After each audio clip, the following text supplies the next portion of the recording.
atas nama Rahel Dameria. Ya, pada pagi hari ini kita akan melaksanakan sidang tesis terkait karya berupa tugas akhir tesis dalam Magister Hukum bidang peminatan sistem peradilan pidana. Rahel. Assalamualaikum warahmatullahi wabarakatuh. Waalaikumsalam.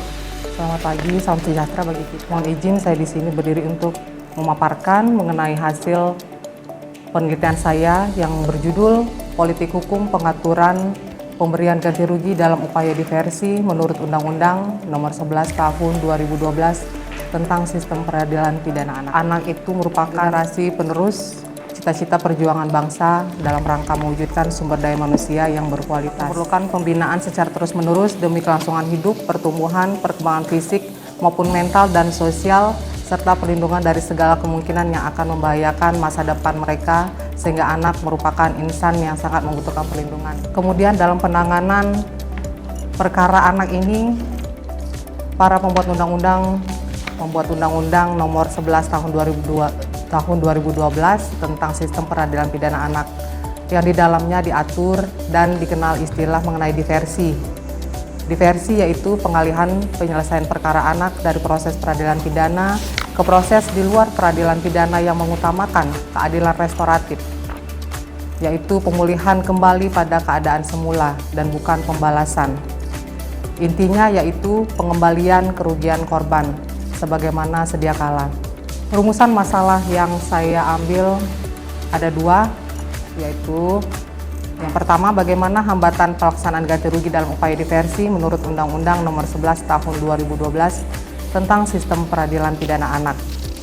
Selanjutnya yang kedua, bagaimana politik hukum pengaturan pemberian ganti rugi dalam upaya diversi di Indonesia. Kerangka teori dalam penulisan ini yaitu ada 4. Pertama, teori penegakan hukum,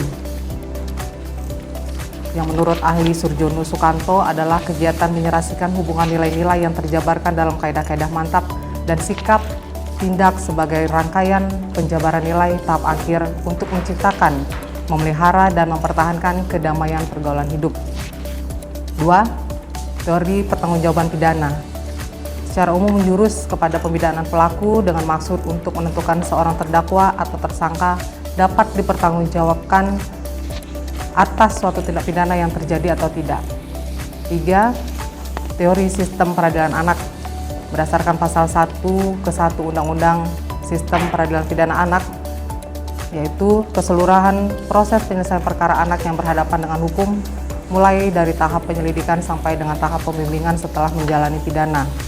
Metode penelitian, jenis penelitian ini adalah penelitian hukum yang bersifat normatif atau yuridis normatif. Ada contoh kasus yang saya uraikan dalam penelitian. Yang pertama, contoh kasus diversi perkara laka lantas. Bagaimana putusan nomor 8 Pitsus Anak 2018 PN Palembang.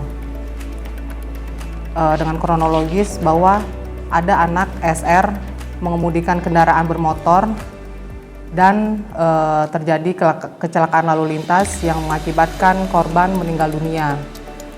Karena anak ini memenuhi syarat untuk dilakukan diversi, kemudian dilakukanlah upaya diversi antara keluarga pelaku dan korban. Tetapi di dalam upaya diversi tersebut, keluarga korban meminta agar pelaku dapat mengembalikan atau mengganti rugi senilai 100 juta rupiah. Namun anak pelaku di sini tidak mampu sehingga tidak dapat membayar kerugian yang diminta oleh keluarga korban, sehingga diversi yang dilakukan gagal. Selanjutnya contoh kasus 2 yaitu perkara penganiayaan. Dengan kronologis pada tanggal 6 April 2017, anak M bersama dengan korban terjadi perdebatan karena permainan, sehingga M melakukan kekerasan terhadap korban dan mengakibatkan kepala korban berdarah, serta dilarikan ke rumah sakit.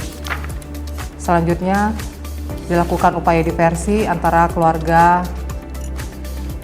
tersangka dan juga keluarga korban. dengan syarat yang diminta oleh keluarga korban antara lain M diikutkan dalam pembinaan lembaga di Panti Sosial Marsudi Putra Antasena Magelang selama 6 bulan dan juga membayar biaya pengobatan baik fisik maupun rohani kepada M, kepada korban sebesar 20 juta rupiah. Di sini keluarga pelaku juga tidak dapat menyanggupinya sehingga upaya diversi gagal dan perkara ini dilanjutkan ke pengadilan. Dari beberapa contoh kasus tersebut diperoleh hambatan pelaksanaan ganti rugi dalam upaya diversi menurut Undang-Undang Nomor 11 Tahun 2012 ini. Antara lain yang pertama, sulitnya menentukan besaran ganti rugi yang adil bagi korban, terutama jika kerugian yang dialami sulit untuk diukur secara objektif. Yang kedua, keterbatasan sumber daya terutama di lingkungan masyarakat yang kurang mampu. Pelaksanaan ganti rugi dapat terhambat oleh karena keterbatasan sumber daya yang tersedia baik dari pihak pelaku maupun korban. Ketiga, adanya ketidaksepakatan antara pelaku dan korban.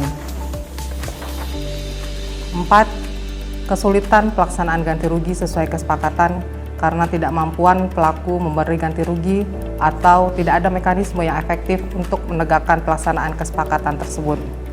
Dan kelima, ada kurangnya kesadaran tentang pentingnya ganti rugi yang mengakibatkan ketidaksetujuan atau resistensi terhadap konsep ini baik dari pihak korban maupun pelaku. Mengenai politik hukum pengaturan pemberian ganti rugi dalam upaya diversi mengacu pada upaya politis untuk merancang, menerapkan, dan mempengaruhi kebijakan hukum yang berhubungan dengan konsep diversi dalam sistem peradilan pidana anak yang mencakup beberapa aspek termasuk dalam pembuatan undang-undang, alokasi sumber daya, dukungan dari pemimpin politik, dan hubungan dengan opini publik. Kesimpulan dari penelitian ini yaitu yang pertama, dalam pelaksanaan upaya diversi ada hambatan pembayaran ganti rugi. Yang kedua, politik hukum pemberian ganti rugi merupakan bagian penting dari upaya memperbaiki sistem peradilan pidana. Menariknya kan pasti sama dengan diversi secara umum gitu kan, agar tidak dilakukan litigasi. Nah, diversi menjadi jalan tengah gitu penyelesaian bagi para pihak untuk memulihkan kondisi. Ya, memulihkan kondisi. Nah, nanti tadi apa? Jadi memang ganti rugi ini kan ditegaskan juga dalam tesismu nih. Sebenarnya soal ganti rugi itu kan ada dalam ranah perdata. Ya, ada dalam ranah perdata. Nah, pasti hitung-hitungannya kan juga jelas. Misalnya contoh kasusnya, ya ini contoh kasusnya sebutkan saja bentar lagi. Contoh kasusnya seperti apa, kira-kira perhitungan kerugiannya dia akan kehilangan gitu ya, kehilangan keuntungan seperti itu, berapa ratus ribu gitu kan.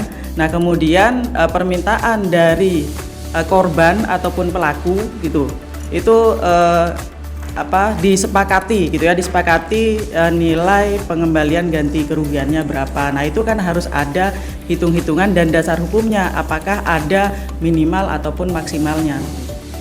Terhadap ganti rugi di dalam hukum pidana memang belum ada pengaturan yang pengaturan teknisnya Bu yang lebih jelas.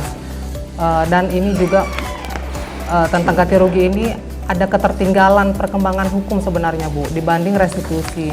Restitusi sendiri dia sudah mengalami percepatan perkembangan hukum karena dalam restitusi sudah dibenarkan untuk memanggil ahli untuk menghitung PP 2783 ini.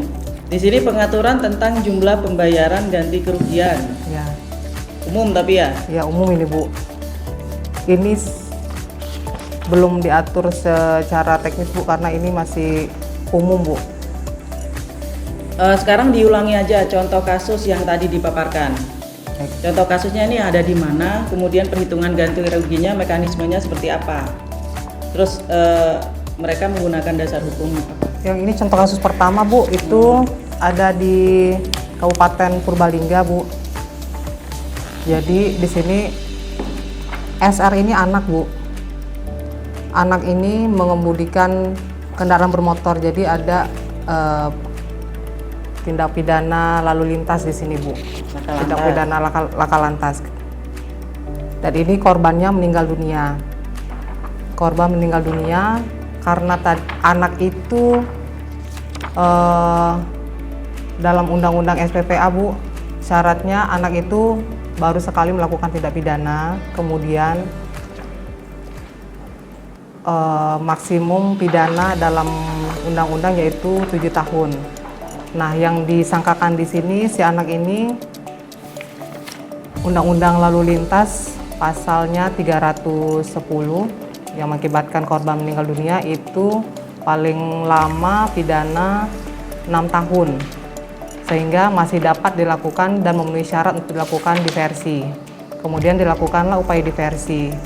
Dalam upaya diversi dipanggil pihak-pihak terkait yaitu keluarga korban, keluarga tersangka, kemudian tokoh agama dan juga tokoh masyarakat dipertemukan, dan di sini keluarga korban meminta 100 juta sebagai ganti kerugiannya. Tapi tidak ada kesepakatan karena dinilai angka tersebut besar dan juga anak pelaku ini tidak mampu dan juga anak keluarganya tidak mampu. Gagal. Ya, sehingga gagal dan dibuatlah berita acara kesepakatan diversi bahwa diversi gagal. Kemudian dilanjutkan ke peradilan, Bu.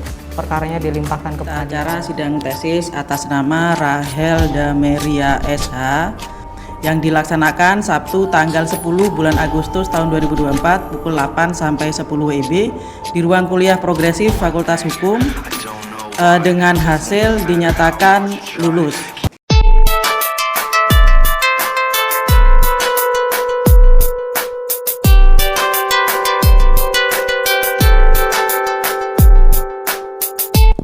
Baik, terima kasih saya ucapkan kepada majelis penguji pada hari ini yang sudah memberikan kesempatan dan waktunya untuk menguji saya dan juga berbagai nasihat juga pikiran dari para majelis yang membuka pikiran saya.